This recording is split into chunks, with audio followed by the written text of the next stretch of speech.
Shalom, shalom, queridos amigos, bienvenidos un día más a Israel a Diario. Hoy es jueves 16 de octubre, 24 del mes de Tishrei, día en el que oficialmente y según el calendario hebreo se conmemora el segundo aniversario de la masacre del 7 de octubre de 2023. Antes de comenzar las ceremonias oficiales, el Ministerio de Defensa actualizó que 1.158 soldados cayeron en la guerra Espadas de Hierro, 6 de ellos la semana pasada. En la explanada de la Knesset se realizó una ceremonia conmemorativa y las banderas fueron izadas a media asta. A las 11 de la mañana se hizo el acto oficial de homenaje a los caídos en esta guerra, Espadas de Hierro, y fue el primero de una serie de actos oficiales que se llevan a cabo hoy durante el día.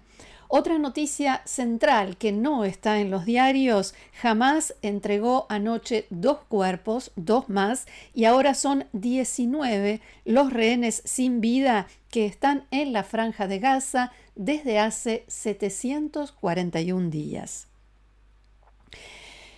Se trató en esta ocasión de los cuerpos de los rehenes israelíes Inbar Haiman y Muhammad el-Atrash. Los ataúdes fueron recibidos por la Cruz Roja en la ciudad de Gaza y luego entregados a soldados de las Fuerzas de Defensa de Israel, quienes los sacaron de la franja. Una vez en Israel, los ataúdes fueron inspeccionados por el ejército, envueltos en banderas israelíes y honrados con una breve ceremonia oficiada por un rabino militar. Ambos fueron identificados en el Instituto Nacional de Medicina Forense en Abu Kabir. Inbar Haiman, de 27 años, estudiante de comunicación visual en Haifa, fue asesinada por terroristas en el Festival de Música Nova, cerca de Reim, allí en el sur de Israel, el 7 de octubre, y su cuerpo fue llevado a Gaza. Era la última mujer que quedaba, la única mujer que quedaba entre los secuestrados todavía retenidos en la franja, y hoy se dio a conocer que había servido como comandante en la unidad combatiente de las Fuerzas de Defensa de Israel, Caracal, y no es la única cuyo pasado o presente en aquel momento como soldados de Tzal se ocultó a Hamás porque evidentemente el trato era mucho peor. El soldado israelí Muhammad el-Atrash, de 39 años, rastreador de la Brigada Norte de la División Gaza de las Fuerzas de Defensa de Israel, también perdió la vida el 7 de octubre y su cuerpo fue llevado a Gaza. Es padre de 13 hijos. En junio de 2024, el ejército confirmó que cayó en combate cuando luchaba contra terroristas de Hamás en la zona de Nahal Oz. También ayer, al igual que el día anterior, Hamás no comunicó de antemano de quiénes eran los cuerpos que iba a entregar, tampoco lo hizo después. La información se hizo pública una vez que finalizaron las autopsias en Abu Kabir, allí en Tel Aviv. Ahora sí, vamos a ver qué dicen los diarios y otros medios hoy aquí en Israel. Y vemos la primera plana del diario Israel Hayom. La imagen es del rehén liberado Matan Angres, que, aunque apenas podía mantenerse en pie, como él mismo lo dijo, participó ayer en el funeral de su comandante en el tanque, que cayó junto con sus compañeros el 7 de octubre, cuando él fue secuestrado. Me refiero a Daniel Pérez. Israel Hayom encabeza su primera plana con una cita del presidente estadounidense Donald Trump: en el momento en que yo lo diga, Israel podrá reanudar los combates.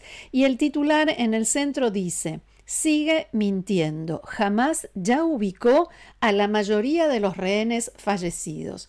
En la bajada amplía: la organización terrorista alega que todos los rehenes fallecidos a los que tenía acceso ya fueron liberados. Sin embargo, una fuente de seguridad israelí está convencida de que tiene en sus manos al menos a 10 más. Y en esto coincide esta nota de Yediot Aharonot que dice: no le creen a Hamás, puede llegar por lo menos a 10 cuerpos más. Ayer informábamos que Hamás entregó 3 cuerpos de secuestrados israelíes el día anterior, Tamid Nimrodi, Uriel Baruch y Eitan Levi, y que uno no coincidía, no era de ningún rehén. Y por si a alguien le quedaba alguna duda de que esta entrega de un cuerpo que no pertenecía a un rehén israelí se hizo por error, como dijeron algunos medios internacionales, Hamás comunicó a través de la red Al Jazeera que, abro comillas, el cuerpo que Israel afirma que no pertenece a Israel, así estaba escrito textualmente, es el de un soldado capturado en operaciones de la resistencia, como ellos se autodenominan. El cuerpo del soldado fue llevado a uno de los túneles durante una operación de la Brigada Al-Qassam, o sea, el brazo armado de Hamás, en el campo de refugiados de Jebalia en mayo de 2024. Según informó Ynet, el sitio web del diario Yediot Aharonot, el cuerpo pertenecía a Jalil Duas, residente de un campo de refugiados ubicado cerca de Jericó, eliminado por Hamás porque era sospechoso de colaborar con Israel. La agencia de noticias Gazati Shehav publicó fotografías de Duas junto con imágenes del arma con la que fue capturado. En Hamás lo acusaron de haber delatado a varios terroristas vinculados a acciones contra Israel en el campo de refugiados e incluso dijeron que había ayudado a atraparlos. El medio estadounidense Axios citó en las últimas horas a 2 funcionarios israelíes y uno estadounidense, según los cuales Israel informó a Estados Unidos que Hamás no está haciendo lo suficiente para recuperar los cuerpos y que el acuerdo sobre Gaza no puede avanzar a la siguiente fase mientras esto no cambie. Como anticipábamos, esta noche Hamás dijo que ya entregó todos los cuerpos de los rehenes a los que tiene acceso y también agregó que para llegar hasta los demás se requiere un gran esfuerzo y equipamiento especial. Después, el presidente de Estados Unidos, Donald Trump, dijo en una entrevista en la cadena CNN: si Hamás no cumple el acuerdo, las fuerzas de defensa de Israel podrán continuar combatiendo en cuanto yo dé la señal. Al mismo tiempo, el ministro de Defensa israelí, Israel Katz, anunció que dio instrucciones a las fuerzas de defensa de Israel para que preparen un plan integral para derrotar a Hamás en Gaza en caso de que se reanude la guerra. Katz transmitió la directiva en una reunión que se llevó a cabo ayer con el comandante en jefe de Tzal, Eyal Zamir, y la cúpula de las fuerzas de seguridad. Según informó hoy Galei Tzal, la radio del ejército de Israel, Israel entregó a los países mediadores información sobre zonas y puntos de la Franja de Gaza donde estima que hay cuerpos de rehenes todavía retenidos y enterrados, aunque se teme que el proceso para ubicar y rescatar los cuerpos puede llevar algunas semanas. Las autoridades israelíes también dijeron a los mediadores que Hamás puede entregar al menos 10 cuerpos más, en algunos medios se hablaba incluso de 15. Mientras tanto, Hamás continúa la purga, dicho esto entre comillas, que había anunciado y sigue cerrando cuentas con los palestinos a quienes considera sus enemigos, traidores y que colaboraron con Israel e incluso con la autoridad palestina. Medios de comunicación gazatíes informan que Hamás asesinó a la esposa y a los 2 hijos de un hombre sospechoso de crear grupos armados en Gaza afiliados a la autoridad palestina. Los medios palestinos dicen que se trata de un exoficial de inteligencia de la autoridad palestina, alguien que era oficial de inteligencia de la autoridad palestina antes de que Hamás tomara el control de la Franja de Gaza en 2007 en forma violenta, como todos recordamos. Según un informe, miembros de Hamás dispararon un misil RPG contra la vivienda familiar en el barrio de Chechaía, al este de la ciudad de Gaza, y se desconoce el paradero del hombre.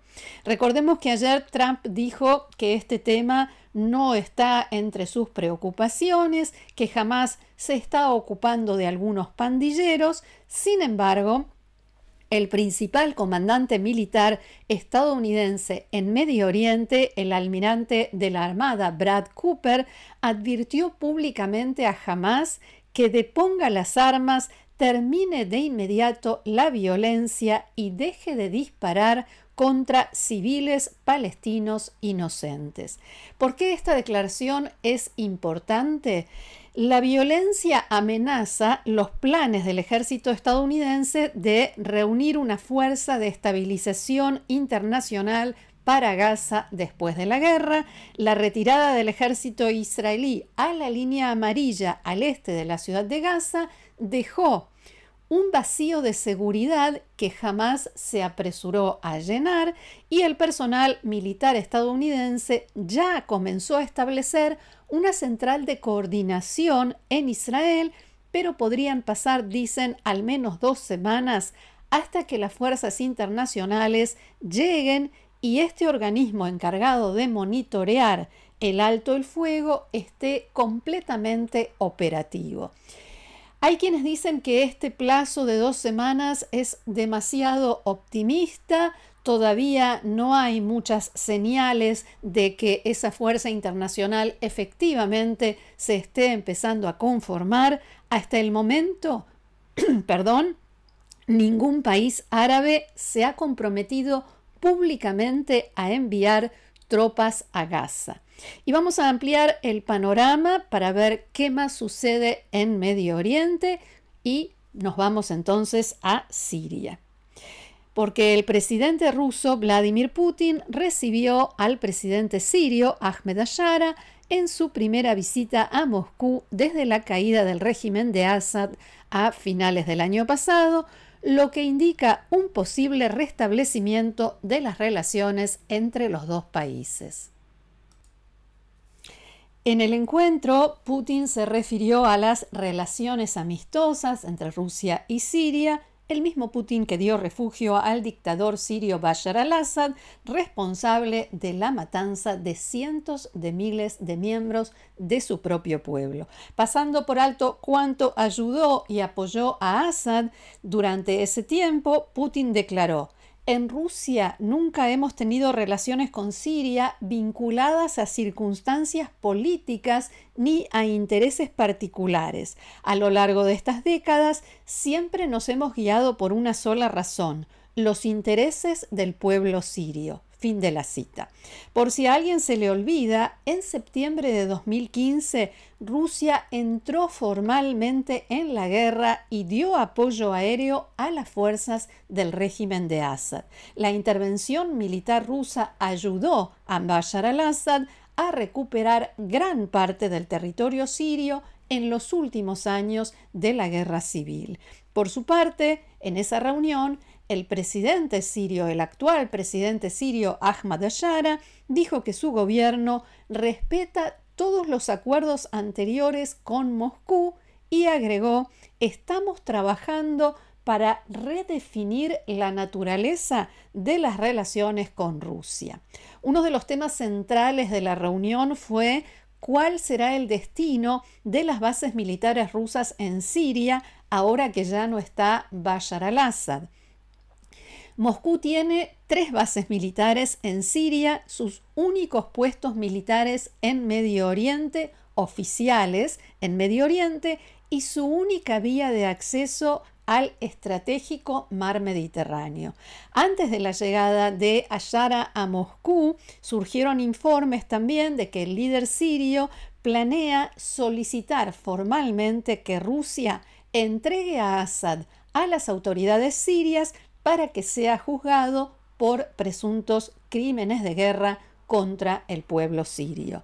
El ministro ruso de Relaciones Exteriores, Sergei Lavrov, dijo en una conferencia de prensa esta semana que Bashar al-Assad no es un refugiado político, sino que Moscú le concedió asilo por razones humanitarias, ya que él y su familia se enfrentaban al exterminio físico.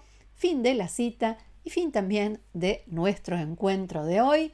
Muchísimas gracias por haberlo compartido con nosotros una vez más. Los invito también hoy a seguirnos en el canal, a suscribirse, a compartirlo. Ya estamos muy cerquita de los 20.000 suscriptores, así que los invito a seguir formando parte del canal y también del grupo de amigos de Israel a Diario, haciendo clic debajo de este video donde dice unirse. Gracias nuevamente, que tengamos buenas noticias. Shabbat Shalom.